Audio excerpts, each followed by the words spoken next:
যুক্তরাষ্ট্রের লস অ্যাঞ্জেলেসে উত্তরের পাহাড়ি অঞ্চলে দ্রুত ছড়িয়ে পড়েছে একটি নতুন দাবানল। এতে এরই মধ্যে অন্তত ২১ বর্গ কিলোমিটার এলাকার গাছপালা ও ঝোপঝাড় পুড়ে গেছে।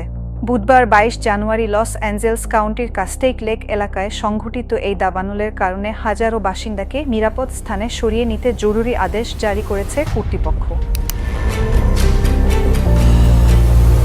দমকল কর্মীরা জানিয়েছেন, কাস্টেইক লেক এলাকায় শুরু হওয়া বিশাল আগুন স্থানীয় বাসিন্দাদের জীবনের জন্য তাৎক্ষণিক হুমকি তৈরি করেছে। এই এলাকায় প্রায় ১৮,৬০০ মানুষ বসবাস করেন। দ্রুত ছড়িয়ে পড়া আগুন সেখানে গাছপালা ও ঝোপঝাড় ধ্বংস করে দিচ্ছে। লস অ্যাঞ্জেলস কাউন্টি শেরিফ বিভাগের রবার্ট জেনসেন স্থানীয়দের দ্রুত এলাকা ত্যাগ করার আহ্বান জানিয়েছেন।